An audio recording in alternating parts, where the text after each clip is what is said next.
चलो guys start करें. Now before we start the final accounts, आज एक छोटा सा चैप्टर कंप्लीट करते हैं पहले, which can be important from your examination point of view, and that is known as accounting concepts, conventions and what principles. Are we clear with that one?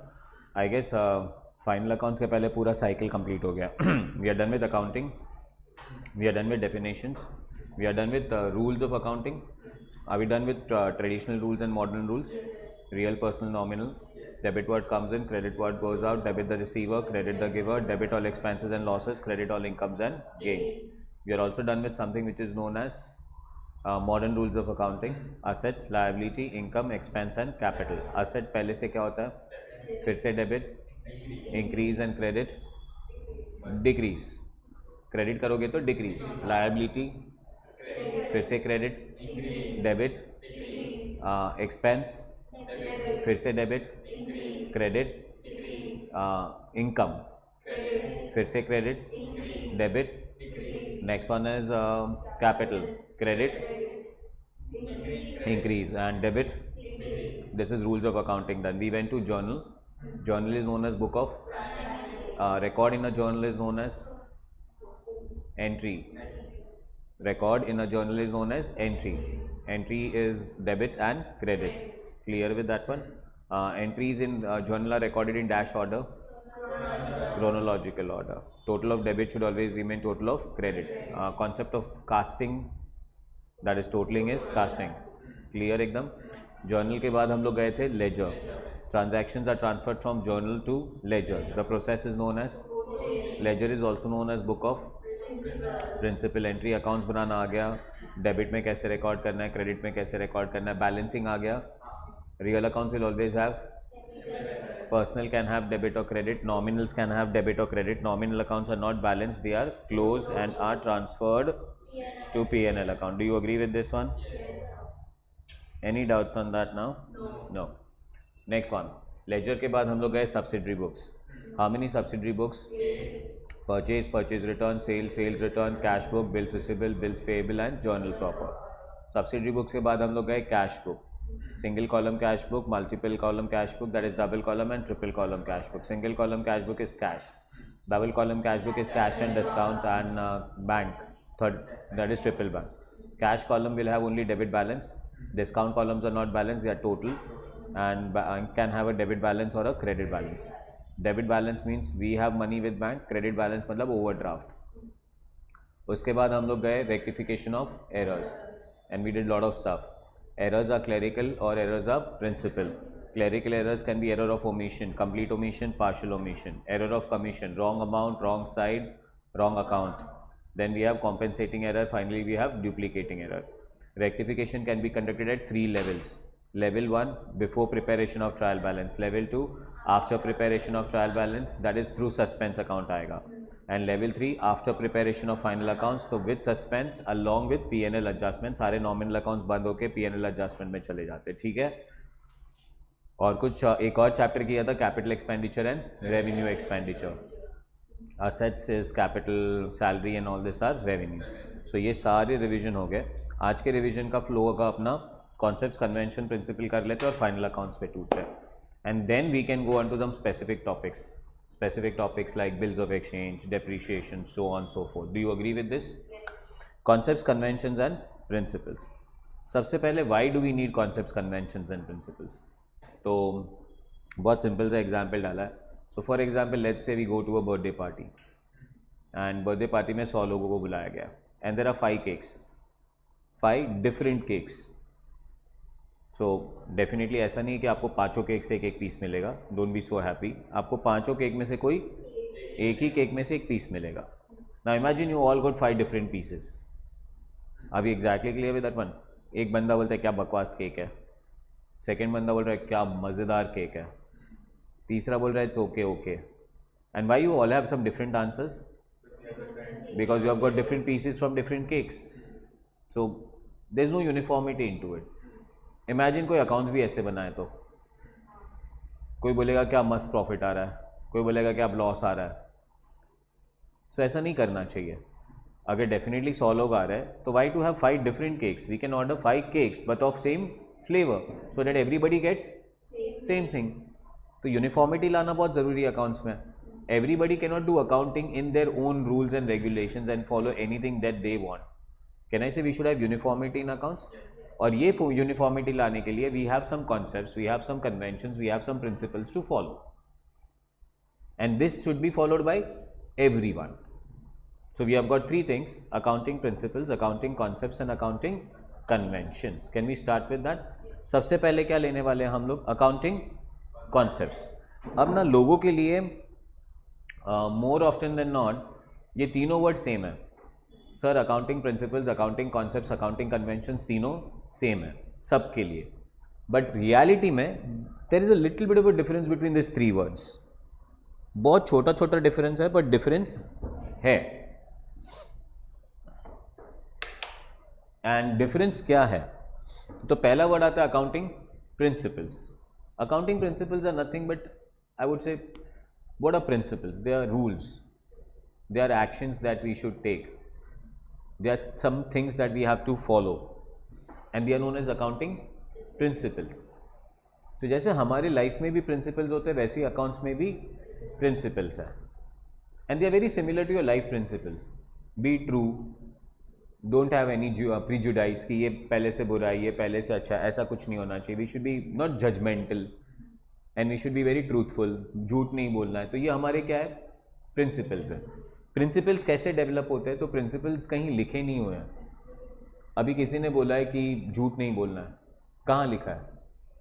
कहीं नहीं लिखा है. बट लोग बोलते हैं झूठ क्यों नहीं बोलना है? बिकॉज पास्ट में एक्सपीरियंसेस ऐसे हुए कि झूठ बोलने से भाई बहुत फालतूगिरी होती है.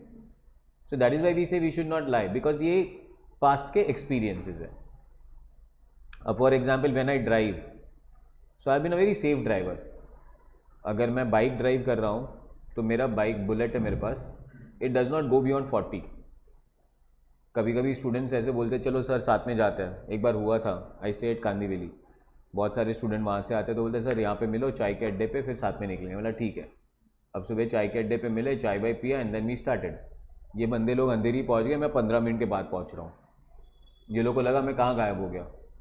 But they were running at a speed of 100-120. I was running at a speed of, मेरे बोलते क्या सर आप भी. मतलब बेटा जब तेरे एज का था ना तो मैं भी 120 था. अभी एग्जैक्टली क्लियर. अब क्या हुआ पता है? जब मेरे पास पहली बार बाइक आया था ना हाथ में, I guess it was in 12th standard, and I was in college in town. HR करके कॉलेज है. वहाँ पे हम लोग रेस भी नहीं लगाते थे, हम लोग बेट्स लगाते थे. एक बंदे को बोलते थे तू बाइक के पीछे बैठ, 10 मिनट बैठ, और चिल्लाने का नहीं. तू नहीं चिल्लाया तो तू जीत गया, और तू एक भी बार चिल्लाया तो तू हार गया. जस्ट इमेजिन कितना रैश ड्राइव करते होंगे. मतलब it's not about the race also, it's about खाली पीछे बैठ के तेरे को बैठना है. अभी क्लियर विद दैट वन. फिर क्या हुआ, एक बार मस्त एक्सीडेंट हुआ, एंड दोनों पैर फ्रैक्चर. एक भी नहीं, दोनों. और दोनों पैर फ्रैक्चर होने के बाद आई was in the hospital for 15 days. Because दोनों पैर. अब फ्रेंड्स भी खतरनाक लोग हैं, कमीने बोलता हूँ मैं तो अपने लैंग्वेज में उन लोग को. सो दे कम, नारियल पानी लेके आते थे रोज, और खुद वहाँ पे बैठ के पीते थे, मेरे को नहीं देते थे. That's a friendship. अब उससे सीखा, वो एक्सपीरियंस से सीखा कि भाई बाइक फटाफट, तभी से बाइक 40 के ऊपर जाता ही नहीं है. पीछे से लोग हॉर्न मारे, कुछ भी बोले. एक बार तो बंदा आके बोल के क्या किधर चला रहा है, मतलब गार्डन में. So this are principles. Principles के बाद सेकेंड वर्ड आता है concepts. Concepts are assumptions. Concepts are assumptions. There are certain assumptions that we make. Are we exactly clear with that one? So for example, if you have come in the classroom today, I have assumed you all have brushed your teeth. That is assumption. बताने की जरूरत है नहीं, सब ये करते ही है. तो अकाउंट्स में भी थोड़े ऐसे assumptions हैं, और अगर आप ये assumptions फॉलो कर रहे हो तो किसी को बताना नहीं कि हम ये assumptions फॉलो कर रहे हैं. बट एक्चुअली अगर आप वो फॉलो नहीं कर रहे हो तो आपको बताना पड़ेगा कि हम ये assumption फॉलो नहीं कर रहे. And the third word is known as convention. Convention is referred to as past practices. Convention is referred to as past practices. Past practices जो पहले की दुनिया में चल रहा था, अभी भी चल रहा है. क्यों कर रहे हैं नहीं पता है. जब तक हमें कोई अच्छा उस पर प्रैक्टिस ना मिल जाए तब तक ये करते रहना है. Because we are not getting an improvement over it.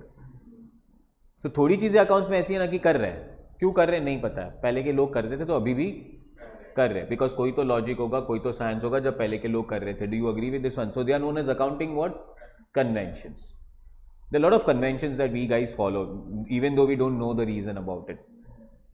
मेरे को एक कन्वेंशन याद आता है, माई मॉम टेल्स मी रात को नाखून नहीं काटने का. अब क्यों नहीं काटने का?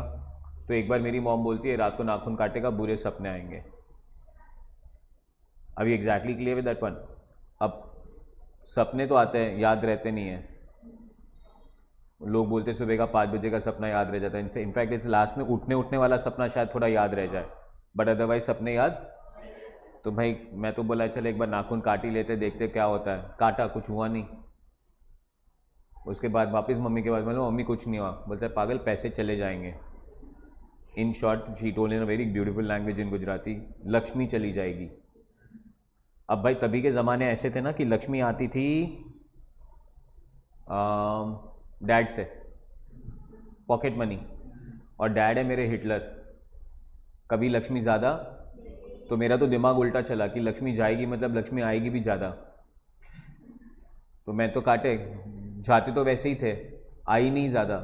सो again I went to my mom. My mom said mom यार ये भी गलत है.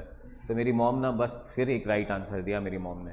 बोलता बेटा ये ना तेरे नाना जी बोल के गए और नाना जी गए ऊपर. तो बोलता अभी तेरे को रियल रीज़न चाहिए तो किधर जाना पड़ेगा भाई, अपना इतना जल्दी ऊपर जाने का प्लान नहीं है.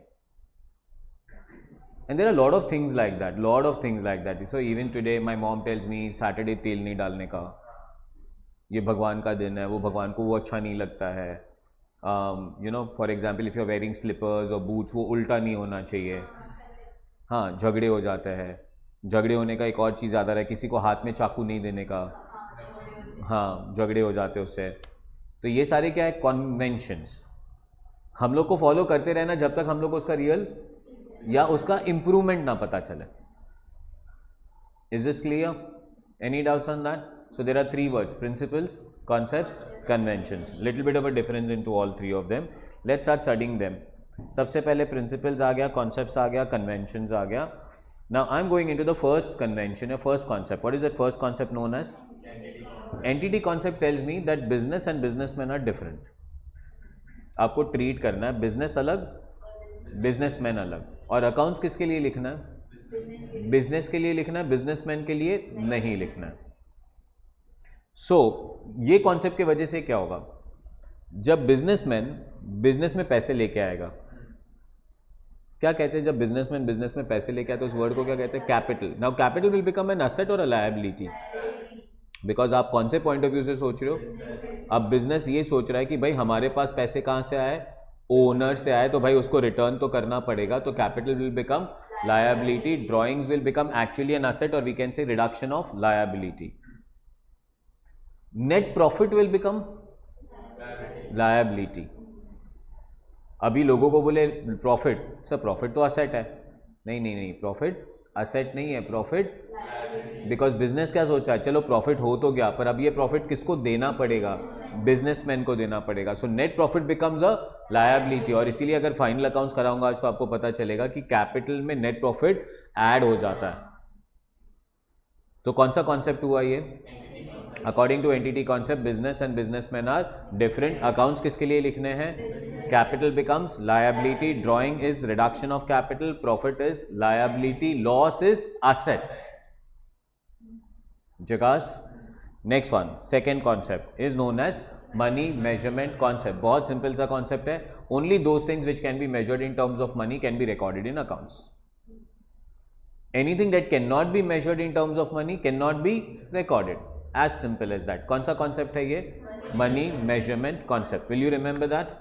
Next one, money measurement concept के बाद आ रहा है accounts have to be divided into period. So for example, we started way back from journal. What is journal? Can I say journal में सारे records रख रहे हैं. Just imagine हम records रखते जा रहे and we are keeping on doing business करते जा रहे. कभी तो analyze करना पड़ेगा ना कि क्या हो रहा है.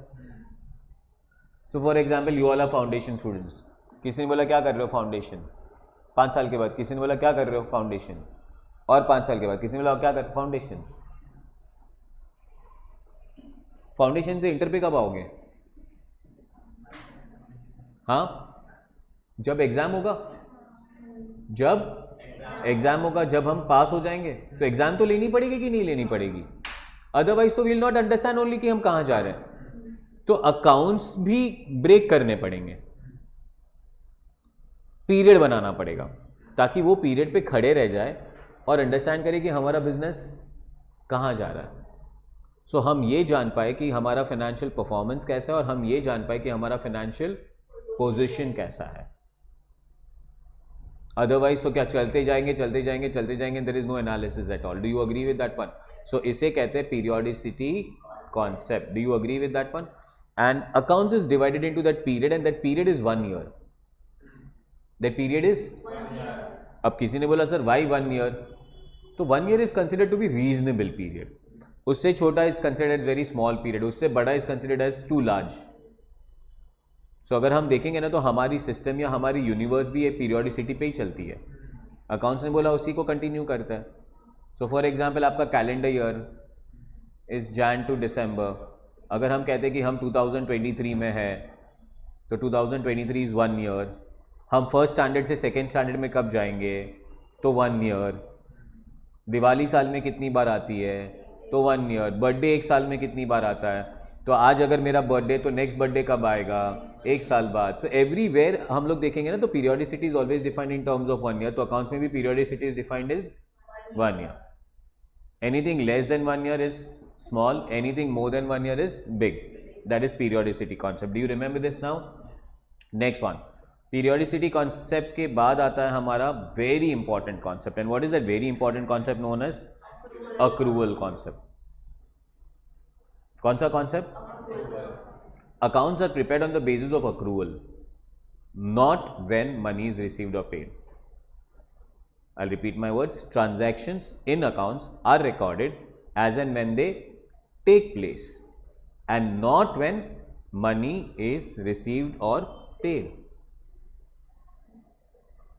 खर्चा कब हो गया? जब खर्चा होता है, जब उसे पे करते तब नहीं। इसे कहते हैं अक्रूवल। अभी exactly clear with that one. So for example आपके लिए वहां पे एक एग्जांपल लिख के रखा है मैंने। Goods are sold on 1st Jan and cash is received on 1st March। Goods बेचा कभी? 1st Jan में बेचा, पर क्रेडिट पे बेचा था और उसका पैसा कब आया? मार्च में। तो इनकम कब हुआ? 1st Jan में। इनकम मार्च में नहीं हुआ, जैन में हो गया। अब आपने 1st Jan को सेल कर दिया। What's the journal entry for credit cell?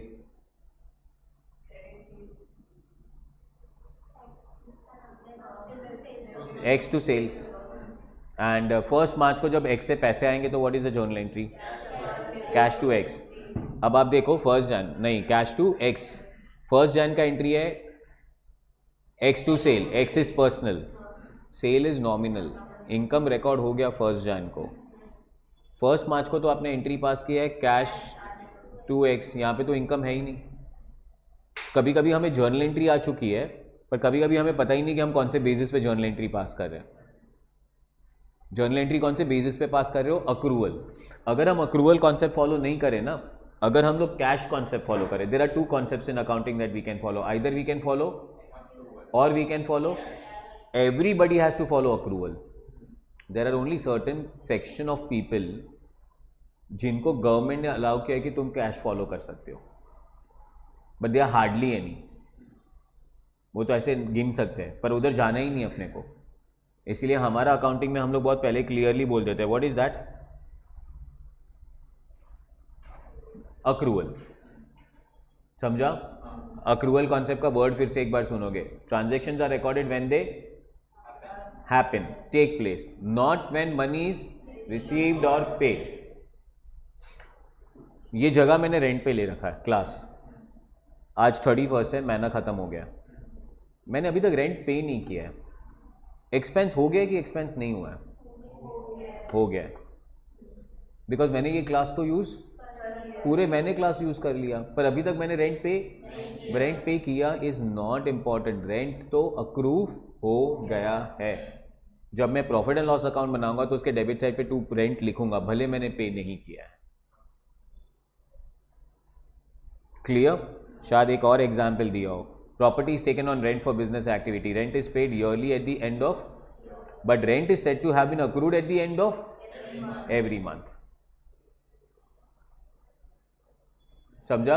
एक बहुत सिंपल सा एग्जाम्पल देता हूं. नेटफ्लिक्स का सब्सक्रिप्शन लिया तुम लोग ने, तो नेटफ्लिक्स का सब्सक्रिप्शन लिया 1 साल का. कितने साल का? तो 1 साल का पेमेंट आज से कर दिया, तो क्या आज खर्चा हो गया?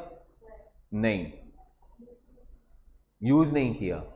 अब 1 महीने के एंड पे 1 महीने का खर्चा हुआ, दूसरे महीने के एंड पे दूसरे महीने का खर्चा हुआ, है ना? सो फॉर एग्जाम्पल 1 महीने का 100 रुपया है, 12 महीने का 1200 रुपया आप लोग ने पे किया है. किसका सब्सक्रिप्शन लिया है? कितना रुपया पे किया है? तो जब पे कर रहे हो तो क्या is it an expense? No, you will not go and write in P&L account. In fact you will go and write in balance sheet asset side, this is prepaid. फिर जैसे एक एक महीना जाता जाएगा ना, तो वो कहां लाते जाओगे? P&L, P&L, P&L, P&L. एक बहुत सिंपल सा again example. So for example आज मैं क्लासेस आया हूं, सो आई केम बाय कैब. पैसा नहीं था, पैसा आंचल से लिया. खर्चा किसका हुआ, मेरा कि आंचल का? मेरा. Payment is not important. Anchal का खर्चा नहीं हुआ है, आंचल ने तो मुझे लोन दिया है. अब कल मैं वापस ही आंचल को पैसा, तो दूसरा इंपॉर्टेंट क्वेश्चन, खर्चा आज होगा कि कल हुआ? आज, बिकॉज आज मैं ट्रैवल करके आ गया. कौन सा कॉन्सेप्ट है ये? Accrual. Transactions are recorded as and when they take place and not when money is received or, and accrual is considered as one of the fundamental accounting concepts. There are 3 fundamental accounting concepts, GCA. GCA, उसका A है accrual. Are we clear? And fundamental accounting principle या fundamental accounting concept का मतलब है कि ये सबको follow करना है, और अगर सब लोग ये फॉलो कर रहे हैं तो कहीं दिखाने की जरूरत नहीं कि हम ये फॉलो कर रहे हैं. बट अगर आप ये तीनों में से कोई भी एक कॉन्सेप्ट फॉलो नहीं कर रहे हो, तो आपको लोगों को लिख के देना पड़ेगा कि हम ये फॉलो नहीं कर रहे. Clear? So are we clear with concept of accrual? Concept of accrual के बाद कौन सा कॉन्सेप्ट? तो जब हम फाइनल अकाउंट्स बनाएंगे, फाइनेंशियल परफॉर्मेंस निकालेंगे, तो प्रॉफिट एंड लॉस अकाउंट बनाएंगे. प्रॉफिट एंड लॉस अकाउंट के डेबिट साइड पे लिखेंगे सारे एक्सपेंसेस, और प्रॉफिट एंड लॉस अकाउंट के क्रेडिट साइड पे लिखेंगे सारे. बट एक्सपेंस और इनकम को मैच करना है. मतलब जो इनकम क्रिएट हुआ है, उसी इनकम को क्रिएट करने के जो एक्सपेंस हुए हैं, उसके साथ मैच करना है. Is this clear? Example perfect है ना? तो अभी एग्जाम्पल है कि ये क्लास चला रहा हूं मैं, अभी एग्जैक्टली क्लियर विद दिस. अब ये क्लास चला रहा हूं, तो लेट्स से आप लोग जो यहां पे बैठे हो, आपसे फीस कलेक्ट करूंगा मैं 3 महीने बाद. फीस कलेक्ट करूंगा कभी? बट क्या मेरे ये एक्सपेंसेस हर महीने हो रहे हैं? अब मुझे अगर 1 महीने का प्रॉफिट एंड लॉस अकाउंट निकालना है कि मुझे प्रॉफिट हो रहा है कि लॉस हो रहा है, तो अगर मैं ये मैंने खाली एक्सपेंसेस किए और मैं अगर इनकम रिकॉर्ड करूं ही नहीं, तो मुझे 1 महीने में क्या दिखेगा? लॉस. दूसरे महीने में भी क्या दिखेगा? और तीसरे महीने क्या दिखेगा पता है? Bumper profit. बिकॉज तीसरे महीने के प्रॉफिट एंड लॉस अकाउंट में क्या हुआ है? मेरा इनकम रिकॉर्ड हुआ है, और पहले 2 महीने में तो मेरे खाली एक्सपेंसेस ही रिकॉर्ड हुए. ये मैचिंग कॉन्सेप्ट का वायलेशन है. तो अब मैचिंग कॉन्सेप्ट कैसे चलेगा? भाई तुम लोग जो मुझे फीस दे रहे हो, उसके लिए मैंने तुम्हें कितना महीना पढ़ाया? भले वो 3 महीने का इनकम पहले आ जाए या 3 महीने के बाद में आए, पर ये पूरे इनकम को 3 महीने में डिवाइड करना चाहिए. और P&L अकाउंट कैसे बनाना चाहिए? 1 महीने का इनकम, 1 महीने का एक्सपेंस, 1 महीने का इनकम, 1 महीने का एक्सपेंस, 1 महीने का इनकम, 1 महीने का एक्सपेंस. इससे कहते हैं कौन सा कॉन्सेप्ट? मैचिंग. अब एक्चुअली P&L अकाउंट मंथली तो बनाते नहीं है. ये एग्जांपल भले मैंने आपको मंथली दिया, P&L अकाउंट कभी बनाएंगे? कैन आई से ईयरली? मैंने 3 साल का रेंट पे कर दिया, 3 साल का, और मेरा इनकम 1 साल का फी कलेक्शन है. So this is again violation to matching concept. तो 1 साल का फीस मेरा P&L अकाउंट में, इनकम 1 साल का, तो एक्सपेंस भी भले अगर आपने 3 साल का रेंट पे कर दिया हो, तो 1 साल का रेंट P&L में डालो और बाकी का 2 साल का रेंट निकाल के बैलेंस शीट असेट पे प्रीपेड बोलो. दिस इज नोन एज कौन सा concept? Matching concept. Of track अगर पीरियोडिकसिटी साथ में ना लूँ तो मैं 2 प्रोजेक्ट कर रहा हूँ, 2 बिल्डिंग बना रहा हूँ, एक बिल्डिंग है 8 माले का, एक बिल्डिंग है 80 माले का। Are we clear with that one? अब मैंने दोनों के ब्रिक्स सीमेंट सब साथ में मंगाए, एक बिल्डिंग कितने का है और दूसरा बिल्डिंग, तो भाई ये 8 माले का जो ब्रिक है वो उसके अकाउंट में कैलकुलेट होना चाहिए, जो 80 माले का ब्रिक है वो उसके अकाउंट में कैलकुलेट होना चाहिए।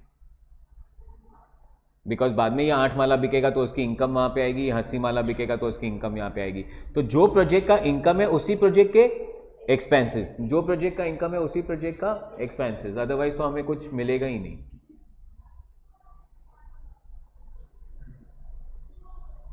कॉन्सेप्ट समझा? Are we clear with that? बीच में वर्ल्ड बैंक ने अपने मुंबई को नहीं, फॉर एक महाराष्ट्र को ब्लैकलिस्ट कर दिया था। उन्होंने बोला महाराष्ट्र को हम लोन नहीं देंगे। तो हमने पूछा था उनको, भाई क्यों लोन नहीं दोगे? तो बोलते हैं आपने सीलिंग बनाया, हमने उसके लिए लोन दिया था, but you are not able to tell us कि हमने आपको जो लोन दिया उसका खर्चा कहाँ कहाँ पे हुआ है।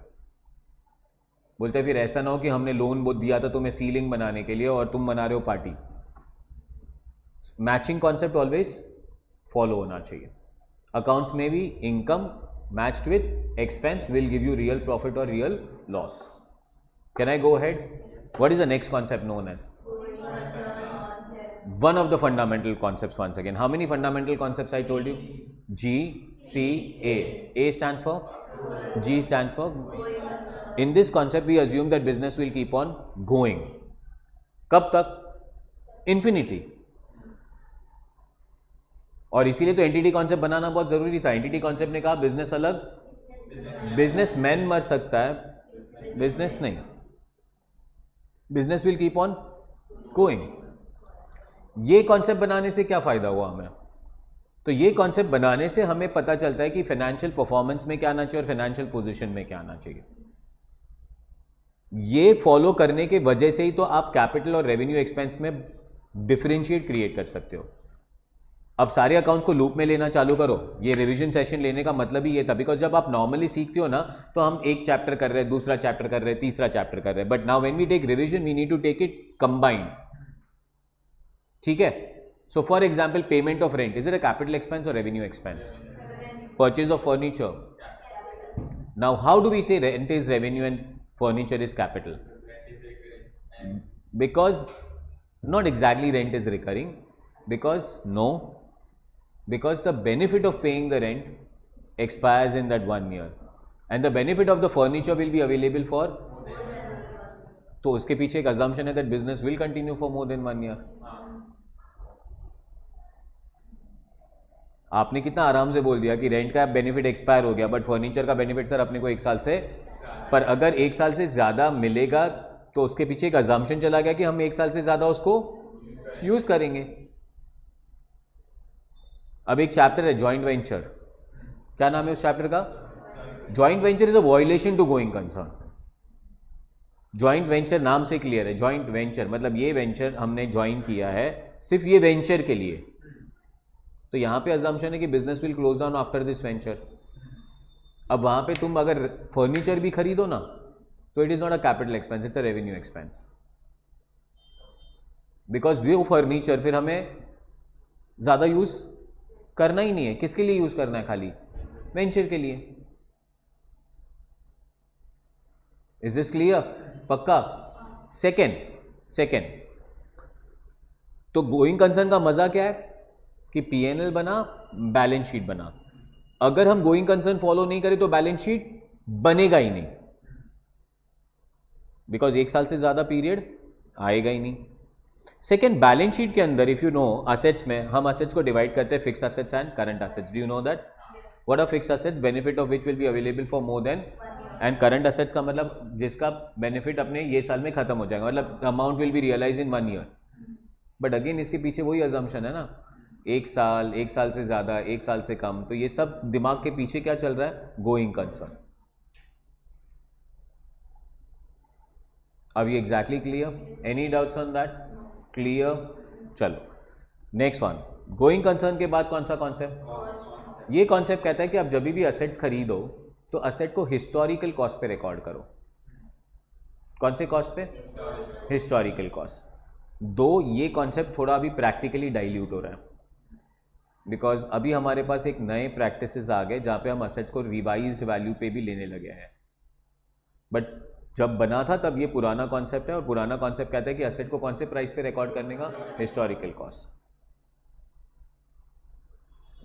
फॉर एग्जाम्पल, एक बार लोकल ट्रेन से ट्रैवल कर रहा था and I was there, two people were talking, मज़ा आ रहा था बात सुन के। एक बंदा बोलता है, तेरे को मालूम है मैं बॉम्बे में 25 साल पहले आया था, ठीक है, मैंने एक 1 रूम किचन खरीदा था, पता है कितने में तेरे को? 1 रूम किचन खरीदा था मैंने 50,000 में।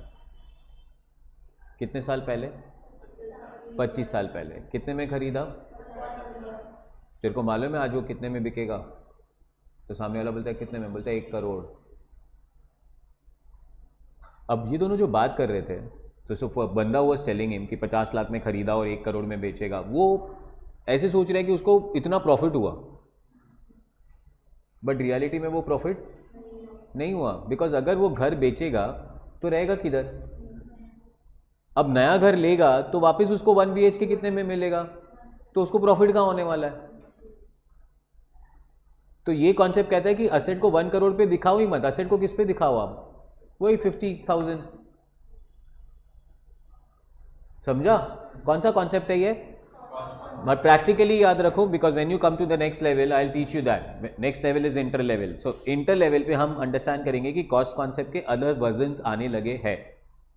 We can have some assets at revised values. Do you agree with this one?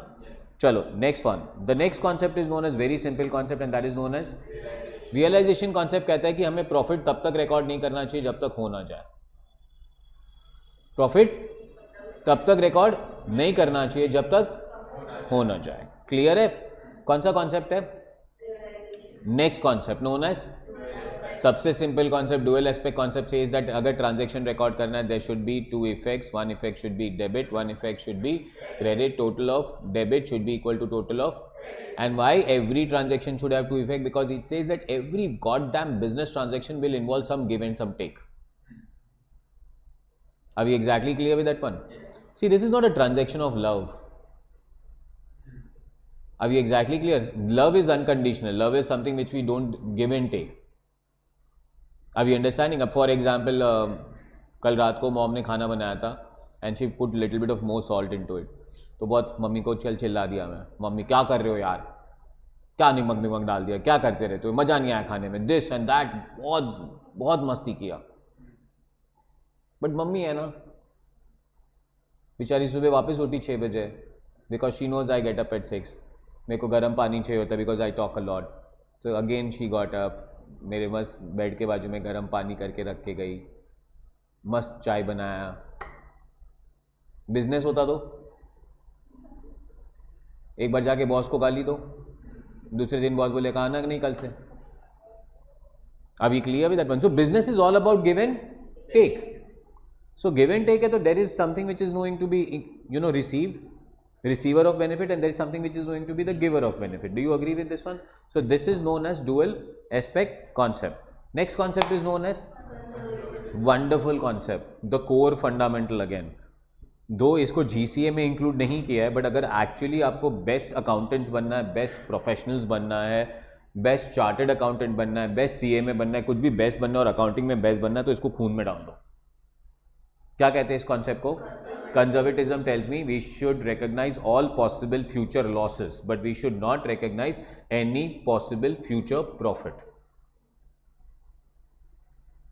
We should recognise all possible future losses but we should not recognize any possible future profits। मतलब future में कोई loss होने वाला है तो band बाजा बारात बजाओ। हम लोग अपने गुजराती में बोलते हैं ढिंडोड़ो पीटो। क्या होने वाला है तो? पर प्रॉफिट होने वाला है तो? अब ये exactly clear with that one? मतलब एकदम प्रैक्टिकल वर्ल्ड बता रहा हूँ मैं आपको, ठीक है, एकदम ही practical world. So as of now मैं वापस थोड़ा लास्ट ईयर तक my days are too good. मतलब for example if I am taking a lecture, I am getting paid X amount, and when I am taking a lecture today I am getting that x divided by 100. अच्छे दिन आते हैं, बुरे दिन भी आते हैं. अब वो बुरे दिन चल रहे भाई. अब मेरी वाइफ मेरे पीछे पड़ी हुई, देख बुरे दिन क्यों चल रहे तेरे. बोलता है क्योंकि पहले तू ना ढिंडोरा पीटता था. किसका? नहीं करने का. मम्मी ने बोला है कि नहीं तुम लोग को ये कि अच्छा होने वाला है? तो we have those things in our Indian culture ना. किसी का नजर लग जाएगा, कोई अपने लिए क्या सोच रहा होगा. एंड होते हैं प्रैक्टिकली ऐसे लोग होते हैं. हाँ, तो अभी मस्त रूल बना है. अभी मेरे को कोई पूछता ना क्या चल रहा है, चल रहा है. अपने को अच्छा भी नहीं बोलने का है, बोलने का ही नहीं है. मेरी वाइफ ने भाई समझा के डाल, राहुल दिमाग में डाल दे किसी को कुछ. अब मैं ना, I was very, I am still a very innocent person in that terminology and very open hearted. So whatever you are seeing ना इज रियलिटी. इसके पीछे कोई तुम्हें कोई डुअल टोन नहीं मिलेगा. सो अगर तुम लोग मुझे ऑफिस में भी आके मिलोगे तो मैं ऐसे ही बात करूंगा आपसे. तुम मुझे क्लास में देख रहे हो तो भी मैं आपसे ऐसे ही. तुम लोग मुझे किसी दिन रास्ते पे भी मिल जाओगे तो भी मैं, I don't have the dual tone for everyone. किसी के साथ ऐसा, किसी के साथ. और ऐसे भी नहीं होता है कि कोई और मिल गया तो मैं और दिखाऊंगा. But then she told me, Rahul we need to have filters. किसके साथ क्या बात करना है वो पता होना चाहिए. कौन सा कॉन्सेप्ट है ये? कंजर्वेटिज्म कहता है बुरा होने वाला है तो नाचो, पहले से लोगों को बोलो कि क्या होने वाला है, रोना रो उसके सामने. पर अच्छा होने वाला है तो बताने का नहीं, जब तक हो ना जाए. बिकॉज हो जाएगा तो लोगों को पता चल जाएगा. Is this clear? अभी कंजर्वेटिज्म का प्रैक्टिकल तुमको एग्जाम्पल बोलता हूँ. एग्जाम्स देते हो, एग्जाम्स देने के बाद सबसे पहले मम्मी डैडी फ्रेंड्स रिलेटिव्स ये वो सब फलाना ढिकना क्या पूछते तुमको? क्या बोलते हो? क्या बोलने का? बकवास गया है. अच्छा जाए तो भी क्या बोलने का? बकवास गया है. ये डालो अभी खून में. हाँ, रखने का ही. अभी exactly clear with that one. अभी क्यों? तो मेरा ही प्रैक्टिकल एग्जाम्पल है. So till 10th standard prelims ना, 10th के प्रीलिम्स तक बोल रहा हूं मैं. I am not a good student. Study wise I am 3rd class. पता नहीं प्रोफेसर कैसे बन गया. इनफैक्ट मेरे एक फ्रेंड को तो अभी भी यकीन नहीं है कि मैं प्रोफेसर है. मान मन ऐसा पास होता था. अब तभी luckily I got my uncle and my uncle took me round. बोलते चल आज तेरे को पिकनिक पे लेके जाता है. और पिकनिक पे किधर लेके गए? सब कॉलेजेस दिखाया मेरे को 10th स्टैंडर्ड के प्रीलिम्स के बाद. I am from Kandivali. If anyone knows Kandivali किधर है, तो कांदीवली में कॉलेज है बाल भारती, स्कूल ही लगता है. फिर मलाड में गए तो मलाड में एक कॉलेज है एनएल. वो एनएल कॉलेज जब भी लेक्चर चालू होता है ना तो वो झाली बंद कर देते हैं. मतलब आप बाहर नहीं जा सकते, यू कांट बंक. झाली बंद हो जाता है. 8 लेक्चर बैठने का. फिर मेरे को लेके गए मिठी बाई. वाओ क्या क्राउड था. फिर बाजू में एनएम. अभी एग्जैक्टली क्लियर एनसी we are guys after all. तो आ जाएगा वो लैंग्वेज, ठीक है ना. ऐसा बाल भारती में लड़की को देखा तो वही पंजाबी पहन के. एनएम मिठी बाई गए तो मस्त शॉर्ट्स टी शर्ट्स, लेवल बढ़ा थोड़ा. फिर मेरे को लेके गए टाउन, एचआर, सिडनम, जय हिंद. वहाँ के लोग तो कोई और ही लेवल के. सुबह उठते वही ट्रैक पैंट पहन के आ जाते स्कूल में. वही सामने मरीन ड्राइव, लवली एनवायरनमेंट. मेरे को पता ही नहीं चला. बाद में रात को पूछा, मतलब ये काय को ऐसे पिकनिक पे लेके गया आज आप इतना खुश होके मेरे को? बोलते तेरे को दिखाया तेरे को किधर जाने का है. बोलता the way you are studying ना, तू जाएगा बाल भारती में. तो क्या बात कर रहे हो? बोला नहीं वो मिठी बाई जाता हूँ. तो बोलता बेटा मिठी बाई जाने के लिए तेरे को 60% चाहिए. अभी तो 60% से भी कुछ नहीं होता. मैं हमारे टाइम की बात कर रहा हूँ. तो मतलब छोड़ो ना, अगर उधर जाने का टाउन, सिडनम, जय हिंद, एचआर, तो बोलता है तो 70 चाहिए. अब मैंने चालू किया पढ़ना, बिकॉज अपने को जाने का है मिठी बाई, जय हिंद, एचआर, अपने को बाल भारती. तो 40% आता था. कितना आता था? पढ़ाई किया सॉलिड 2 महीने तो इतना पढ़ाई किया. Are you understanding that? Now that uncle who took me for a round, he was a principal of one of the colleges. तो उनके पास है ना रिजल्ट पहले आ जाता था. मतलब पूरी दुनिया को रिजल्ट अनाउंस होगा ना, उसके 15 दिन पहले उनके पास रिजल्ट आ चुका था. अब 15 दिन पहले उनके पास रिजल्ट आ गया मेरा, और अपने को मालूम पड़ता है, फील हो जाता है ना, बिकॉज घर पे चहल पहल है, सब हिल रहे हैं, everybody is like man moving around, पर कोई मुझे रिजल्ट, मैं 10 बार बोला रिजल्ट आया क्या मेरा, बताओ ना क्या आया, नहीं आया, पर मालूम पड़ रहा है रिजल्ट आ गया। अब 15 दिन के बाद मैं स्कूल गया, रिजल्ट लेके आया, आई गॉट 75%। चौकास। अब जैसे घर पे पहुंचा ना, तो बहन ने पहले हाथ से रिजल्ट लिया और जोर से चिल्लाया, इसको सच्ची में 75 है। मतलब एक्चुअली मेरे घर वालों को 15 दिन से रिजल्ट मालूम पड़ गया था, but they were not telling me because they could not believe कि I am going to get 75 because I never got 75 in world, and my dad threw a big party on that day. Clear? After 2 years, my sister came to 10th. She got 90. कितना? पर मेरे dad ने कोई party नहीं दिया।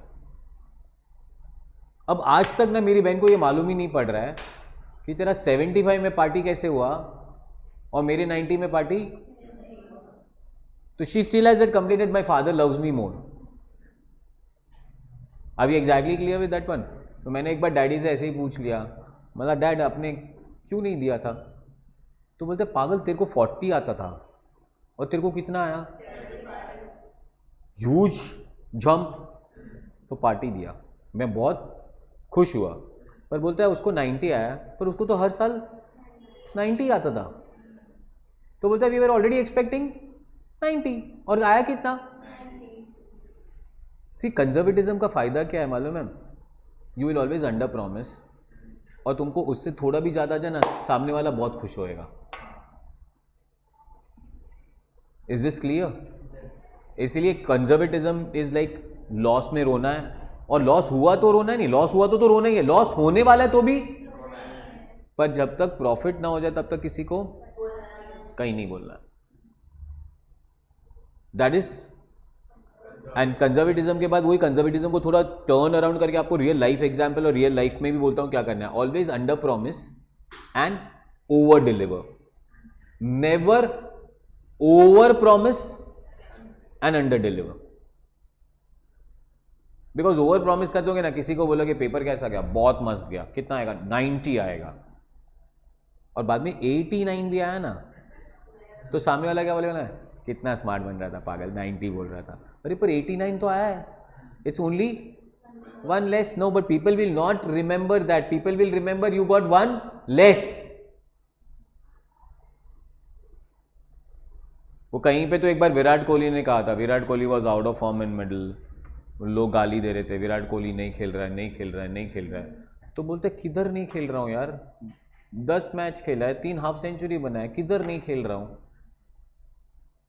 पर विराट कोहली ना भाई, तू you are not any Tom Dick and Harry, you are, because तूने इसके ही लास्ट ईयर में 10 मैच में 7 सेंचुरी मारा था,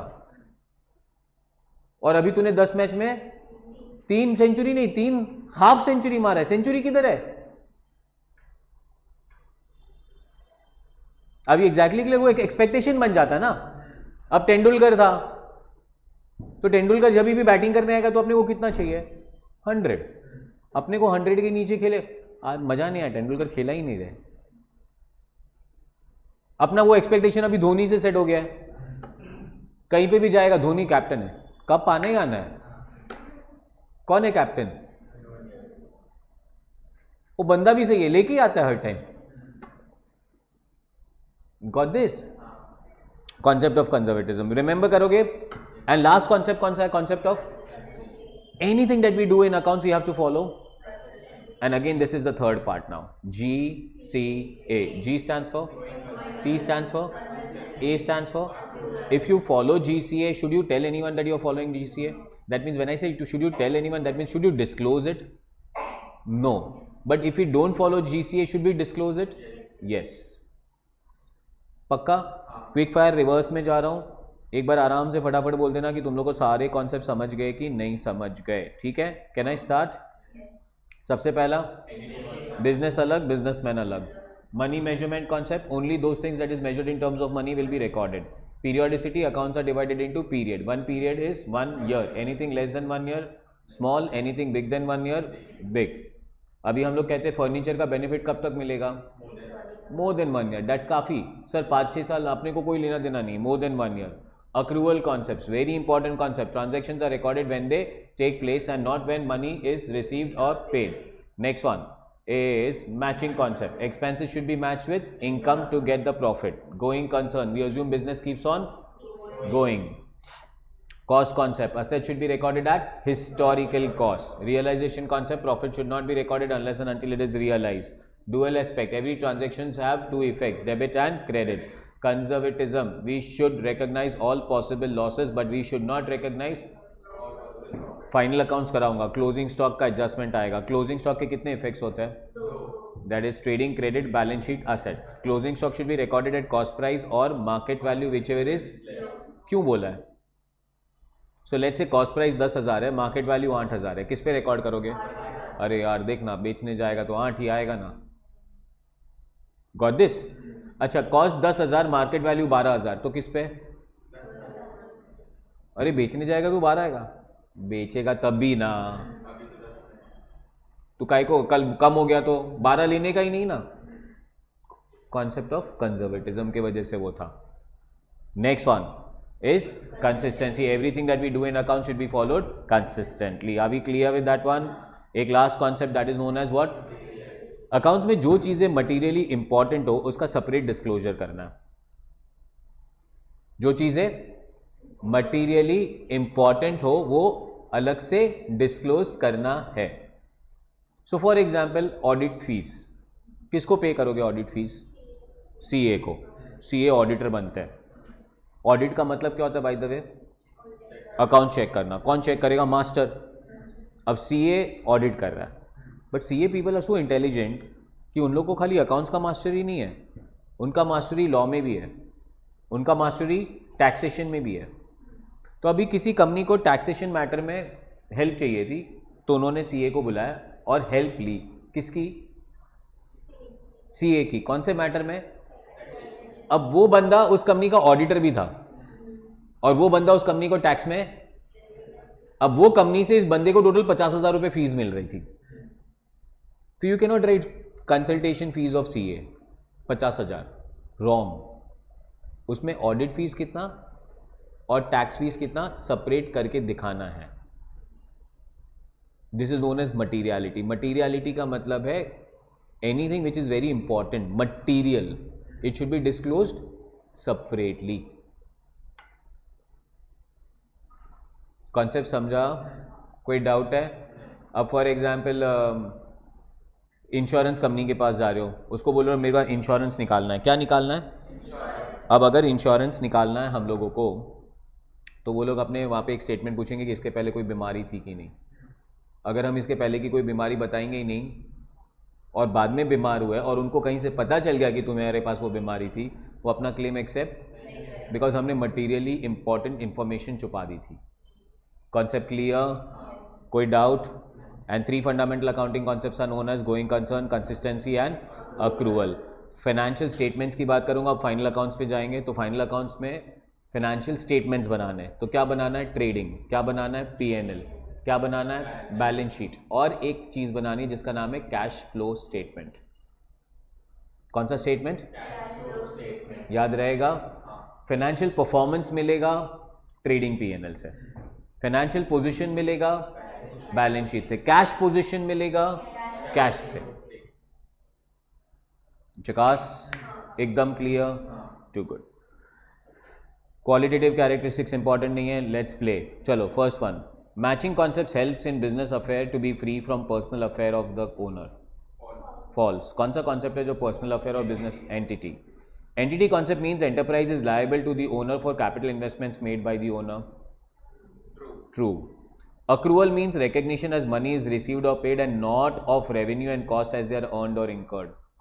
Absolutely false. पूरा उल्टा बोल रहे हैं। The conservatism concept also states that there is that no change should be counted unless it is materialized. False. कौन सा concept है? Realization.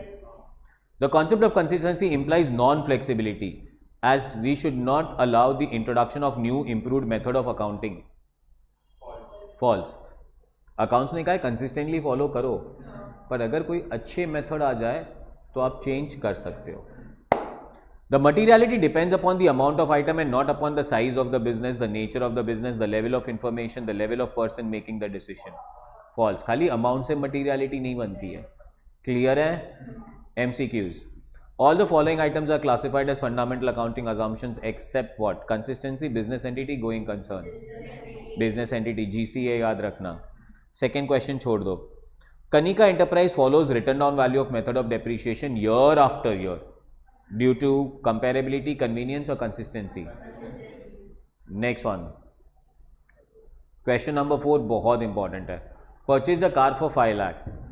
Made a down payment of and signing rupee 4 lakh, bills payable due in.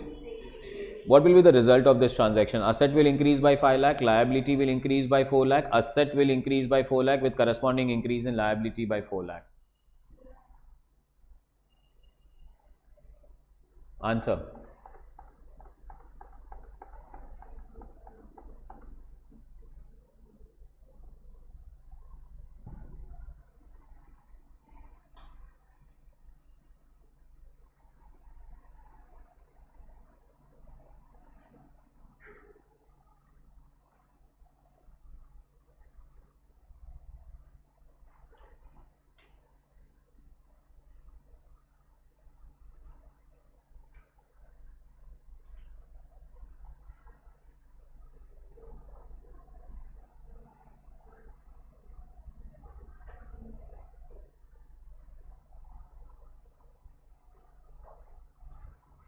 I'm waiting, guys. C. Dual aspect concept. There are two ways of getting this answer. सबसे पहले तो dual aspect concept ज़्यादा important है. Now what is dual aspect concept? तो पहले और second question में तो टू इफेक्ट्स है ही नहीं, खाली थर्ड में ही है. अच्छा, सेकंड वेरी इंपॉर्टेंट. क्या खरीदा? कार खरीदा तो क्या बढ़ा? क्या पे किया? डाउन पेमेंट मतलब कैश. कैश पे किया तो असेट कम हो गया. असेट 5 लाख से बढ़ा, असेट 1 लाख से कम हो गया, मतलब असेट 4 लाख से बढ़ा. और बाकी का 4 लाख का बिल है जो बाद में पे करने वाले, तो liability increases by 4 lakh. Asset increases by 4 lakh, liability increases by 4 lakh. कोई भी ट्रांजेक्शन का दो इफेक्ट सोचना है. Next one. Assets are held in business for what? Resale, converting into cash और earning revenue. Next one, that is C. Capital brought in by the proprietor will increase an asset and increase in liability, or increase the liability and decrease the asset, or increase the asset and decrease the liability. अपने business के point of view से always ना, increase in asset and increase in liability. Capital brought in में क्या आ रहा है? Cash increases, asset increases and liability also increases. अच्छा, second very important sir. Can I say asset and liability are two different sides of balance sheet? So transaction का impact, if asset increases, there should be another asset which should decrease, or liability should increase. If asset is decreasing, then there is another asset which should increase, or liability should decrease. If there is a liability which is increasing, so there is another liability which should decrease, or asset should increase. And last one, if there is a liability which is decreasing, then liability which is decreasing, then there is another liability which should increase or asset should decrease. और journal entry pass कर लेने का. So for example ये last वाला transaction दिख रहा हूँ, capital brought in by proprietor. What's the journal entry for cash आ रहा है sir, asset is increasing, capital is liability, liability is increasing. So it's increase in asset and increase in. Second देखो ना, increase in liability, so there cannot be decrease in asset, there should be increase in asset. Third देखो ना, increase in asset है तो there cannot be decrease in liability, there has to be increase in liability. तो ही तो balance sheet tally रहेगा, वरना balance sheet tally नहीं रहेगा. I am the best, I score in examination and I send sweets to Rahul sir. Do you agree with this one? कौन सा chapter complete कर लिया हम लोगों ने? Concepts, conventions and principles. चलो गाइस कंटिन्यू करें. कौन सा चैप्टर? अच्छा, final accounts is which stage now? पहला stage journal, second, third, trial balance. Fourth, first one identify, journalize, post them to ledger, trial balance, and last one is what? Final accounts. अभी exactly clear? Final accounts कब बनाओगे? जब अपना trial balance हो जाएगा. Trial balance कब बनाओगे? ना, at the end of the year. Ledger तो चलता रहेगा. सो वी अभी पीरियोडिसिटी पढ़ के आए that once a year we have to prepare final accounts. Final accounts will include how many things? Performance, position, cash flow. Performance कहाँ से मिलेगा? ट्रेडिंग P&L से. पोजीशन कहाँ से मिलेगा? एंड कैश फ्लो कहाँ से मिलेगा? अब जब हम कहते हैं कि performance, so we can prepare final accounts of a trader और final accounts of a manufacturer. Final accounts of a और फाइनल अकाउंट्स ऑफ ट्रेडर. नाम से क्लियर है. ट्रेडर मतलब वो क्या कर रहा है? ट्रेड मतलब क्या? Buy and sell. So for example मैंने ये मोबाइल फ़ोन खरीदा अंधेरी के नीचे वाले शॉप से. तो वो शॉप का काम क्या है? वो सारे मोबाइल फ़ोन बेचता है. He will sell Apple also, he will sell Samsung also, he will sell this also, he will sell that also, he will sell everything in the world. Do you agree with that one? तो इसे क्या कहता है? Trader. वो क्या करता है? ये मोबाइल फ़ोन खरीदता है, ये मोबाइल फ़ोन बेचता है. तो उसके पास स्टॉक में सिर्फ एक ही स्टॉक होगा, फिनिश्ड गुड्स का. Because he is buying the ready-made stock, he is selling the ready-made stock. That's the difference between the tailor and the shops, ready-made shops.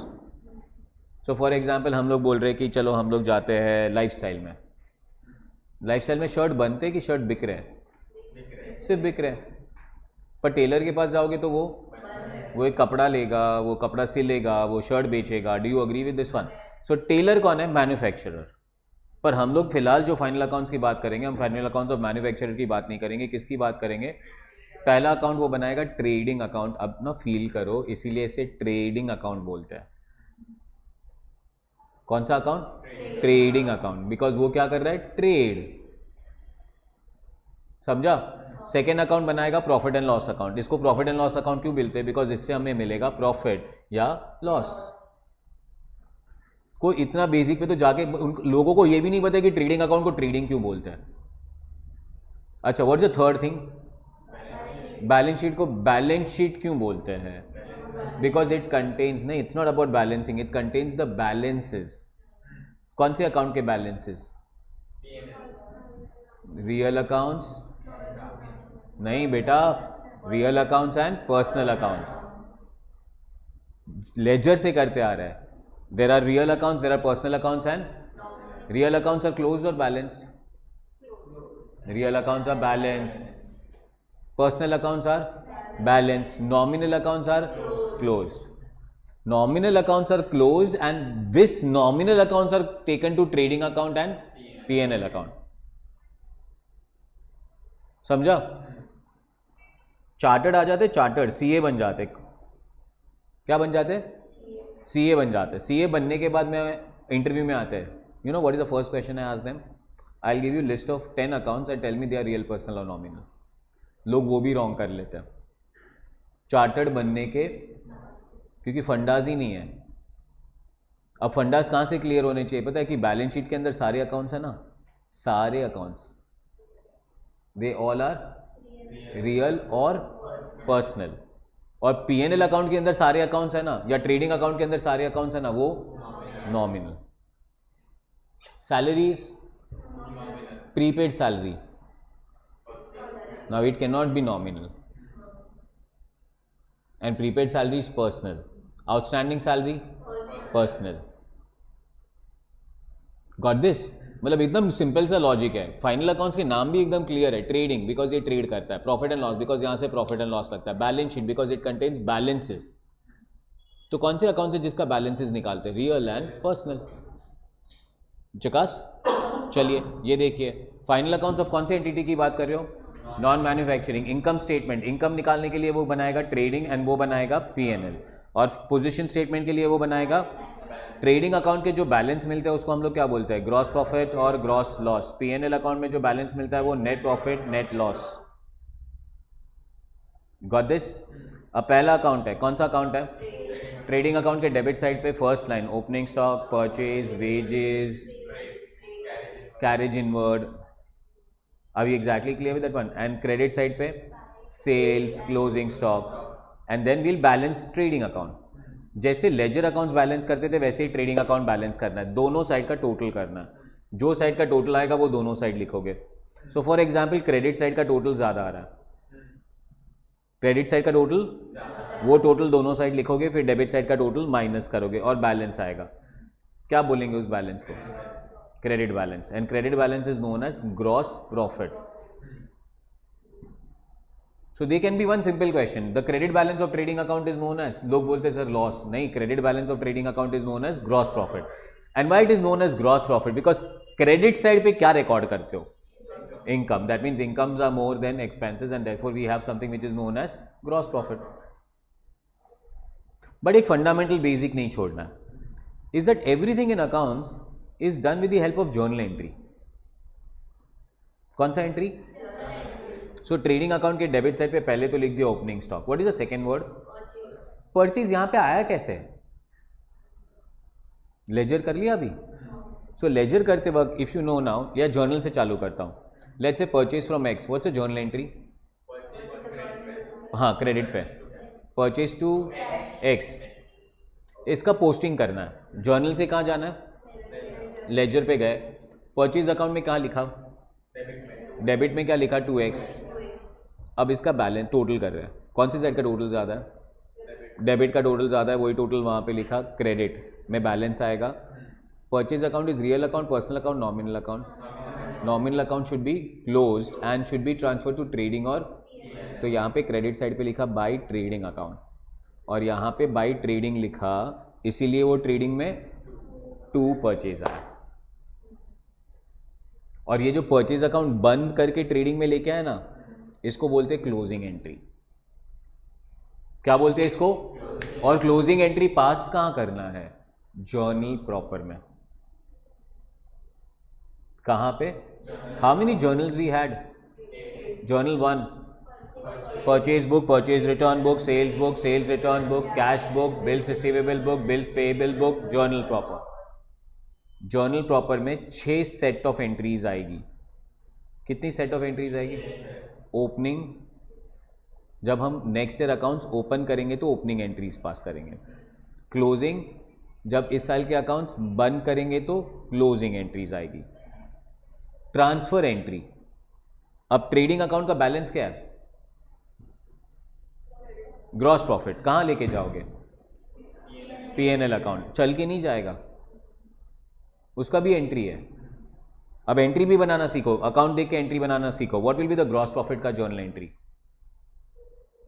कौन से अकाउंट में लिखा है? Trading account. डेबिट में लिखा है कि क्रेडिट में लिखा है? तो ट्रेडिंग अकाउंट डेबिट. कहां लेके जाओगे? कौन सी साइड पे? सो ग्रॉस प्रॉफिट का जर्नल एंट्री है trading account debit to profit and loss account. Gross profit कोई अकाउंट नहीं है, ग्रॉस प्रॉफिट तो सिंबॉलिक वर्ड है. एक्चुअली वो जाने कहां वाला है? प्रॉफिट एंड लॉस अकाउंट में. सो फुल ट्रेडिंग अकाउंट ना, full trading account is the result of 2 closing entry and 1 transfer entry. How many closing entry and how many transfer entry? कौन सा 2 क्लोजिंग एंट्रीज पता है? Trading के जो debit side पे लिखा है पहले सब कुछ. Entry number 1, trading account debit to opening stock, to purchase, to wages, to freight inward, to factory expenses, to direct expenses. Entry number 2, credit side का, sales account debit, closing stock account debit to trading. And transfer entry, trading account debit to P&L account. चकास है? अच्छा, debit balance of trading account is known as gross loss. कहां लेके जाओगे? Gross loss का journal entry दो. P&L account debit to trading account. क्या सही पकड़ रहे हो यार. चलो पहला ट्रेडिंग अकाउंट बनाना है, बनाएंगे नहीं, टाइम पास नहीं करेंगे, आप पोस्टिंग बताइए खाली. Opening inventory debit, purchase, carriage inward, wages, sales, return inward. Return inward का मतलब क्या है? Return inward, return inward, this is sales return. और सेल्स रिटर्न क्रेडिट नहीं बोलेंगे, लेस फ्रॉम सेल्स बोलेंगे. And last one, closing inventory. Done. कोई doubt? Account बनाने के बाद एंट्रीज पास हो जाएगी, क्लोजिंग एंट्री 1 2, ग्रॉस प्रॉफिट का एंट्री, ग्रॉस लॉस का एंट्री, याद रहेगा। नेक्स्ट कौन सा अकाउंट बनने वाला है? प्रॉफिट एंड लॉस अकाउंट में सारे ऑफिस एक्सपेंसेस एंड इनकम्स की कहानी है। Do you remember this now? चलो, तो ये आ जाता है second profit and loss account बनाते हैं। ग्रॉस प्रॉफिट कहाँ लेके जाओगे? Salary, discount credit, discount debit, bad debts, depre, legal charges, consulting fee, audit fee, electricity charges, postage telegram, stationery, interest paid on loans, debit. P&L account का credit balance is known as net profit का journal entry.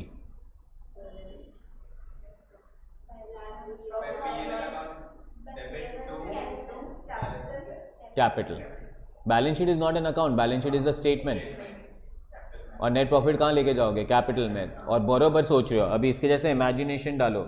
मैंने इसे P&L account का credit balance, तो आपका दिमाग में imagination चलना चाहिए। सर ये P&L अकाउंट है, क्रेडिट बैलेंस बोल रहे हो, मतलब क्रेडिट का टोटल ज़्यादा है, डेबिट में बैलेंस आ गया, तो सर P&L अकाउंट डेबिट हुआ है and to capital. Net loss का journal entry, capital to P&L, जकास एकदम। एंड लास्ट में आ जाएगा balance sheet, and balance sheet has to tally, it will not have any balances, it is known as balance sheet because it contains the list of all the balances. ठीक है। Adjustments याद करते, कितना adjustments याद है? Closing stock, two effects,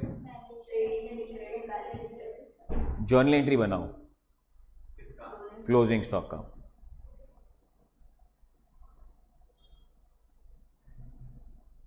अब problem यही है, प्रॉब्लम यह है कि हमें इफेक्ट्स याद है। अब एग्जामिनेशन में वो लोग इफेक्ट्स नहीं पूछेंगे, what will they ask you? और एंट्री तूने खुद ने बताया, व्हाट आर टू इफेक्ट्स? तो trading credit, balance sheet account तो नहीं है, closing stock account debit to trading account. Closing stock जो डेबिट किया है वो असेट में जाएगा और ट्रेडिंग अकाउंट के क्रेडिट पे लिखेंगे। समझा? पक्का? आउटस्टैंडिंग एक्सपेंसेस, दो इफेक्ट। अब देखो इसे एंट्री कैसे बनाते हैं। एक्सपेंसेस में क्या करोगे? एक्सपेंस पहले से क्या होता है और आप ऐड बोल रहे हो, तो expense account debit to outstanding expense account. Rent account debit to outstanding rent account.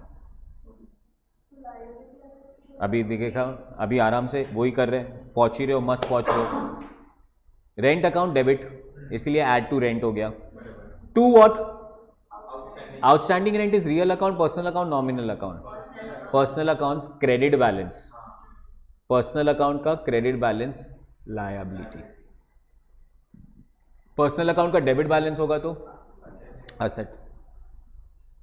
अब एंट्री, पहले इफेक्ट बोलना फिर एंट्री बनाना सीखेंगे एक बार और। Prepaid expense, less from expense, asset. अब एक्सपेंस से क्या करने को बोल रहे हो? एक्सपेंस होते क्या है? एक्सपेंस डेबिट होते हैं और आप लेस बोल रहे हो, तो किसको क्रेडिट करोगे? तो डेबिट किसको करोगे? Prepaid expense. तो एंट्री क्या बन गया? Prepaid expense account debit to expense account. So for example it is salary, तो it is prepaid salary to salary. Prepaid salary किधर आएगा? असेट। टू सैलरी मतलब सैलरी में से लेस। समझा? ओके। वैसे ही outstanding income and pre received income आपको इफेक्ट्स आता है, एंट्री बनाने की कोशिश करना। डेप्री का दो effects, less from asset. Asset क्या होता है? आप लेस कर रहे हो तो असेट को क्रेडिट कर दिया, डेप्री को डेबिट करेंगे। एंट्री क्या बनेगा? डेप्री टू असेट। अच्छा, डेप्री इज रियल, पर्सनल, नॉमिनल, तो वापस वो डेप्री अकाउंट बंद करोगे और कहां लेके जाओगे? P&L। तो एक और एंट्री आएगा P&L टू डेप्री, तो तब जाके वो डेप्री P&L अकाउंट में आएगा। मतलब एक्चुअली डेप्री के एक एंट्री नहीं है, डेप्री के कितने एंट्रीज है? दो। पहला एंट्री है डेप्री टू असेट और सेकेंड एंट्री है P&L टू डेप्री। समझा अभी? Clear? Next one, illustration number 3 छोड़ देते हैं, बाकी सब एडजस्टमेंट से एक बार गो थ्रू कर लेना कि करना है अपने को, ऐसे जाना है। So for example goods loss by fire, दो इफेक्ट। और एक चीज़ याद रखना है खाली वहाँ पे कि अगर हम गुड्स की बात कर रहे हैं और गुड्स बिजनेस में से जा रहे हैं and they are not sales, तो they all should be recorded at cost.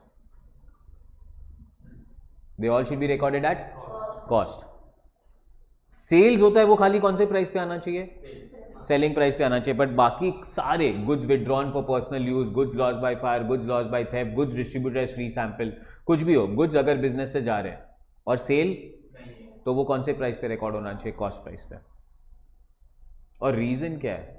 Because अगर आप ट्रेडिंग अकाउंट को बराबर से जाने ना, तो ओपनिंग स्टॉक कॉस्ट पे लिखना है, परचेज कॉस्ट पे लिखना है, क्लोजिंग स्टॉक कॉस्ट पे लिखना है. खाली सेल्स को, तो वो सेल्स जो सेलिंग प्राइस पे लिखते हो, वो जो एक्सेस अमाउंट आता है वही तो प्रॉफिट काटते हो. That is the real feeling of trading account. Got that? Clear? अच्छा, लास्ट में क्या बनाना है? Balance sheet, asset side and liability side.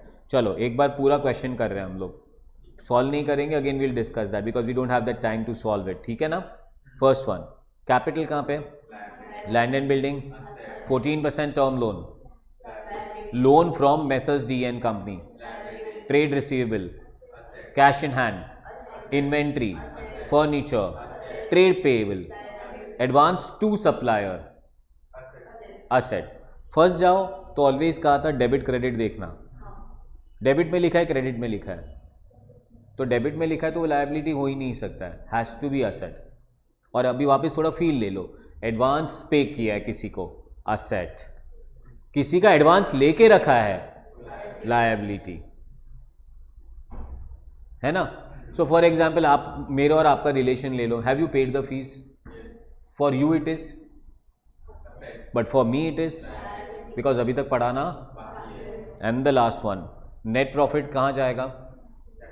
Capital में ऐड हो जाएगा. और ड्राइंग्स क्या क्या होगा? और क्लियर एकदम. Next one, debtors.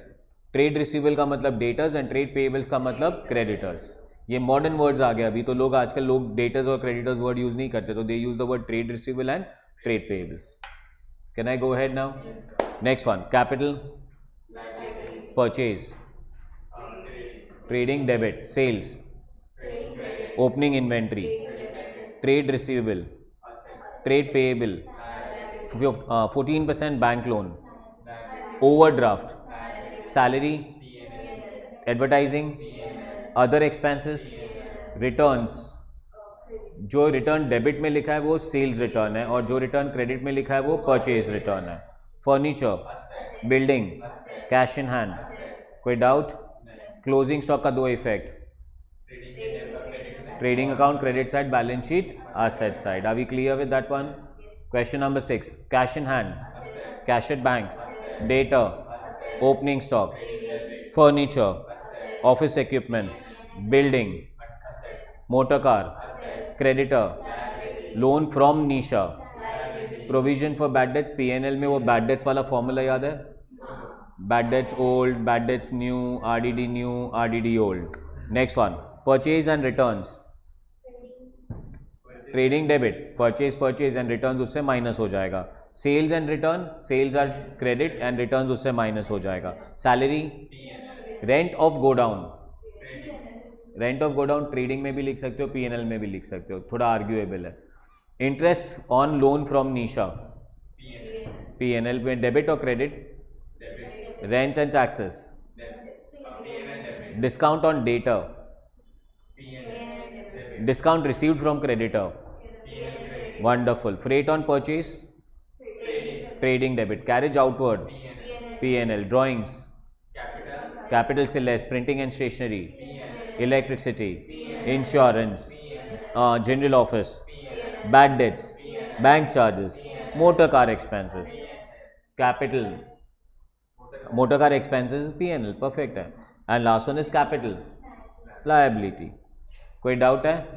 और फिर एडजस्टमेंट है डेप्री. डेप्री का दो effect, less from asset, P&L on the debit side. Closing stock का दो effect, trading credit, balance sheet asset.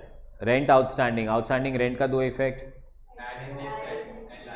Add to expense, asset नहीं, add to expense and balance sheet liability. And then all the things are very simple. कोई doubt है? True और false? Can I start with that? First one, the income statement shows either the net profit or net loss for a particular period. True. gain from sale or exchange of asset are not considered as revenue for the business. True.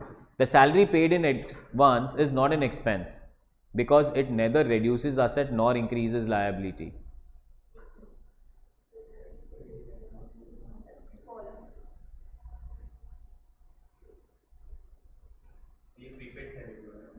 हाँ, salary paid in advance is not an expense. Answer is true. Salary paid in advance is not an expense. वो खर्चा नहीं है. हाँ, तो salary paid in advance neither reduces asset. It does not reduce the asset. It increases the asset. उन्होंने बोला it neither reduces the asset. It increases the asset. हाँ, answer is true. वो असेट कम नहीं करता है, वो लायबिलिटी बढ़ाता नहीं है. हाँ, वो असेट कम नहीं करता है, लायबिलिटी बढ़ाता नहीं है, वो असेट बढ़ाता है. And it is not an expense. Yes, it is not an expense. समझा? अच्छा, एक और क्वेश्चन याद आ रहा है मेरे को इससे. Outstanding salary is an expense. Outstanding salary is an expense. Yes, वो लायबिलिटी में आएगा, but it is also an expense because add to expense. Outstanding मतलब अभी तक पैसा पे, पर पैसा पे नहीं किया, पर बेनिफिट तो, और बेनिफिट हो गया तो खर्चा हो गया.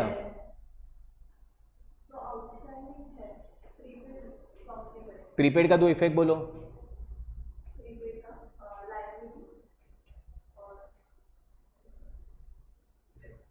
ऐसे ऐसे नहीं है, तू ऐसे ऐसे बोल रही मतलब सर समझ जाओ, ऐसा थोड़ी. तू बोल प्रीपेड सैलरी का दो इफेक्ट.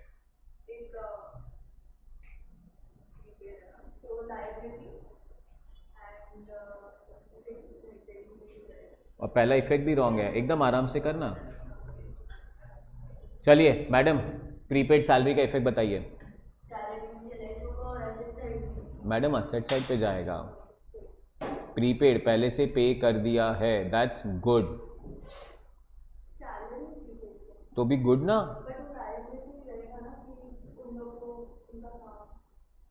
मैं बिजनेस हूं, मैंने किसी को पहले से पैसा पे कर दिया है, तो इट्स गुड और बैड. असेट लायबिलिटी खेलते हैं. क्या खेलते हैं? Prepaid expense, outstanding expense, pre received income liability. Income received in advance नहीं, लायबिलिटी, खाली वर्ड बदला. Income received in advance is also liability. Outstanding income asset. Outstanding income asset क्यों हो गया? बिकॉज पैसे मिलने वाले हैं. अच्छा, वापस अभी आपके लिए क्वेश्चन पे आता हूं. प्रीपेड सैलरी का दो इफेक्ट बोलो. आप जब भी लेस फ्रॉम सैलरी बोलते हो ना, तभी वो क्लियर हो जाता है it is not N expense, because आप उसको सैलरी से निकाल रहे हो. और आउटस्टैंडिंग सैलरी का दो इफेक्ट बोलो. तो जब आप ऐड टू सैलरी बोल रहे हो तो वो एक्सपेंस बढ़ रहा है. So outstanding salary is an expense, but prepaid salary is not an expense. Next one, a loss is an expenditure which does not bring any benefit to the concern. True. बहुत मस्त technical word है. What's a nominal account का rule? Why do we differentiate between expense and a loss? Is expense is something which we pay and we are going to get the benefit. Loss is something which we incur but we don't get any benefit. Yes or no? Yes. A loss is an expenditure which does not bring any benefit to the concern. Are we clear with this one? Salary is an expense or a loss? Salary is an expense or a loss? Bad debts? Loss. Bad debts is not a, bad debts is a, because bad debt से कोई benefit मिलने वाला है क्या? नहीं. पर loss तो इसीलिए वो word differentiate किया है कि there is something which is known as an expense and there is something which is known as. अब expense और loss दोनों P&L डेबिट साइड पे ही लिखना है, बट expense का मतलब पे किया है और बेनिफिट मिला है. लॉस मतलब इंकर किया है पर बेनिफिट नहीं मिला है. Rent expense, printing and stationery, salary, advertising, perfect है. डेप्री ना, एक्सपेंस. असेट का बेनिफिट मिला है, समझा. चलो next. All liabilities which becomes due for payment within a year are classified as long term liability. False, of course. अभी exactly clear. They are known as which liabilities? Short term की जगह पे एक अच्छा word, current liabilities. The term current asset is used to designate cash and other assets or resources which are reasonably expected to be realized or sold or consumed within a year. True.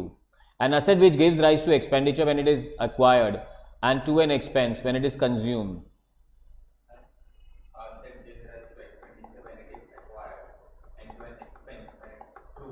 True. अभी exactly clear. मतलब अगर हमने asset खरीदा तो वो expenditure है, वो expense नहीं है. Actually it is capital expenditure and when it is used वो एक्सपेंस बन जाता है, डेप्रीशिएशन. समझा.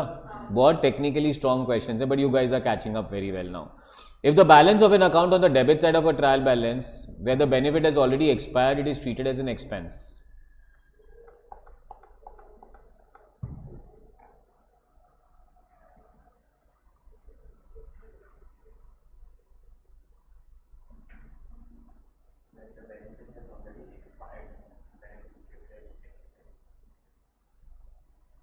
Answer is true.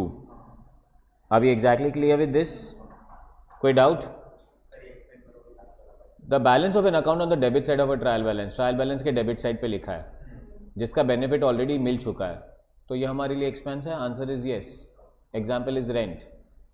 Sales less cost of goods sold is gross profit. Sales less cost of goods sold. True. Answer is true.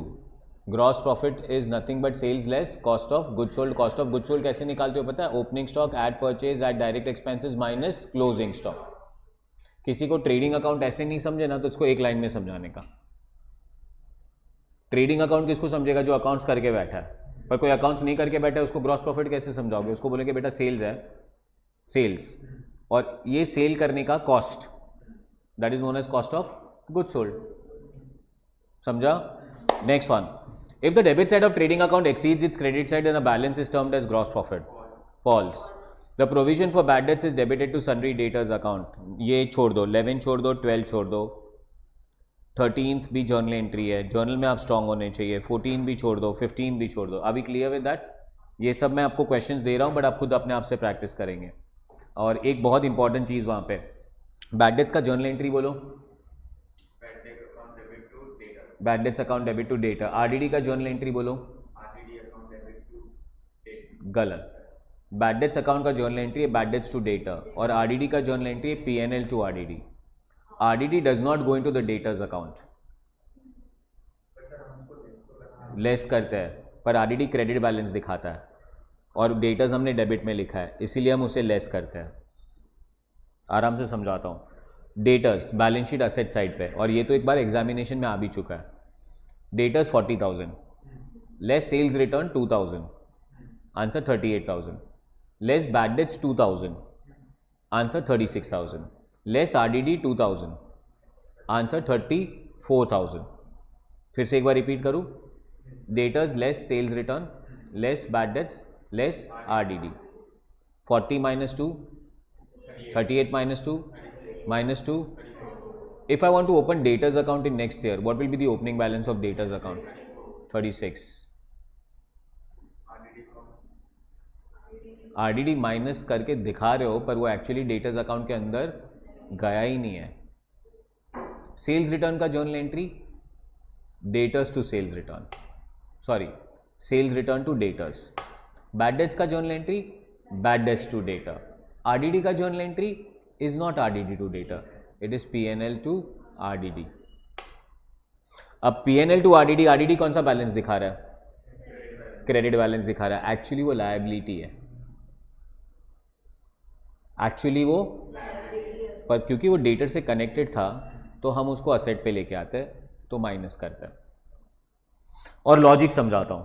What is bad debts? नहीं, irrecoverable पैसा. What is RDD? अच्छा. What is debtors? तो debtors जब आप balance sheet में लिखते हो उसका मतलब है हजारों लोग हैं जिससे पैसे लेने हैं, और डेटर्स का पूरा एक लिस्ट है. सो लेट्स से डेटर्स के लिस्ट में मैं 8 लोगों को डालता हूँ, ABCDEFGH. कौन है ये 8 लोग? डेटर. H ने बोल दिया पैसा नहीं देने वाला हूं, journal entry bad debts to H को क्रेडिट किया, डेटर के लिस्ट से निकाल दिया ताकि कल से उसको फोन नहीं करे. तो अब फोन किसको करने का है? ABCDEFG.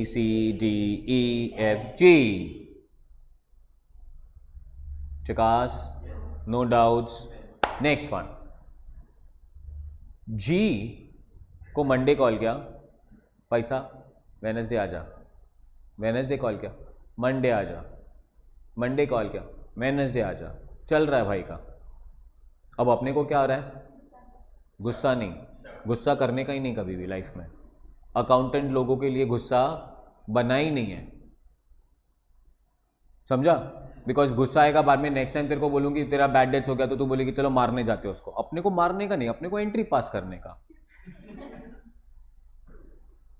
हम बिजनेसमैन है कि अकाउंटेंट है? गुस्सा किसको आएगा? आने दे उसको गुस्सा. तू काहे को फालतू में गुस्सा कर रही है? समझा कि नहीं? तो अभी अपने को डाउट आ रहा है. अब डाउट आ रहा है, क्या आ रहा है? खाली अरे पर अपने को एक कॉन्सेप्ट समझाया आज राहुल सर ने.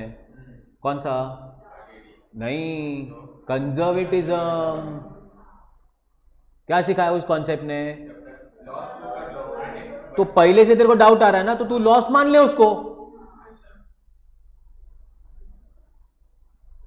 पर उसका नाम ना डेटर रजिस्टर से निकालना नहीं, बिकॉज उसने अभी तक ना नहीं बोला है. इनफैक्ट उसका नाम ना एक और लिस्ट में डाल, RDD. अब G तेरे को 2 लिस्ट में दिखेगा. कौन सी 2 लिस्ट में दिखेगा? तो अभी दिन में 2 बार कॉल करने का उसको. डाउट है ना बेटा?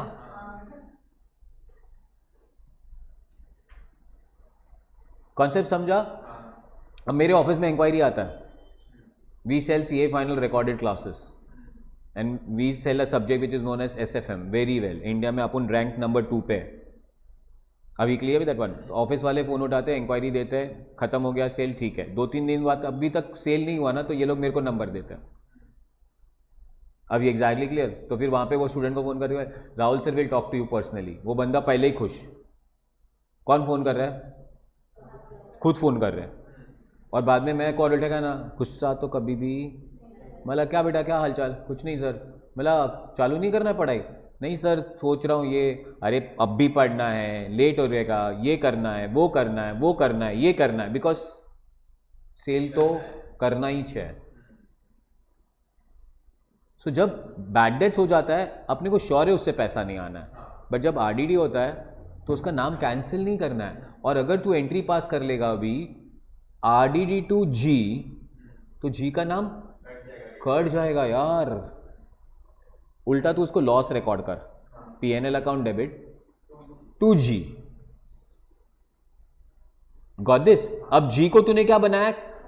क्रेडिट. वो एक्चुअली क्या बन गया? लायबिलिटी. बट किससे कनेक्टेड है वो? डेटर से. तो हम उसको क्या करके दिखा रहे हैं? लेस. पर RDD एक्चुअली डेटर अकाउंट के अंदर नहीं घुसा था. रिटर्न डेटर अकाउंट के अंदर घुस गया, बैड डेट्स डेटर अकाउंट के अंदर घुस गया, पर RDD डेटर अकाउंट के अंदर नहीं घुसा.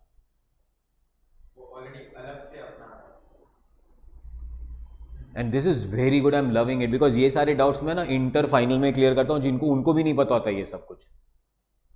और ये बहुत कॉमन एरर है. किसी को पूछे ना बैड डेट्स का जर्नल एंट्री बोल बेटा, बैड डेट्स टू डेटर. बेटा RDD का जर्नल एंट्री बोल, RDD टू डेटर. अब अपने को पता चला बैड डेट्स का जर्नल एंट्री है bad debts to debtor, but RDD का journal entry is PNL to RDD. Is this clear? Can I go ahead? Too good. Multiple choice question.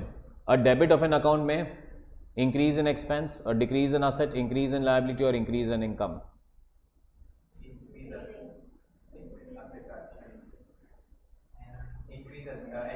Increase in expense. Next one. Prepayment of insurance premium will appear in the balance sheet and the insurance account respectively as prepayment in the balance sheet कहाँ पे आएगा? Asset. और insurance account में debit होगा या credit होगा? नहीं, credit. और देख कॉमन सेंस बताता हूँ, एक तो असेट बोल दिया तो वो डेबिट इफेक्ट हो गया ना, तो दूसरा इफेक्ट क्रेडिट होने का ना. डुअल एस्पेक्ट कॉन्सेप्ट कभी भूलने का. Gross profit is the difference between sales and purchase, sales and cost of sales, और सेल्स एंड टोटल एक्सपेंस, और sales and total liability. Sales and cost of sales. Total expense ले लेगा तो net profit आ जाएगा. Payment to creditor subject to, सब बहुत simple है. So I'm not just working on that. Question number 6 ले लो. Capital is the difference between income expense, sales and cost of sale, asset liability or none? Asset and liability. Are we clear with that? चलो, I'm not wasting too much of time. Are we done? I am the best. I will score in examination. I'll send sweets to Rahul sir. कौन सा chapter complete कर लिया हम लोगों ने? और मैं थक चुका हूँ. तू भी थक गई. इतना 1.5 घंटे से मैं रगड़े जा रहा हूँ. अच्छा चलो क्लियर है. सो गाइज नेक्स्ट क्लास में वील कंटिन्यू दैट. ठीक है, थैंक यू.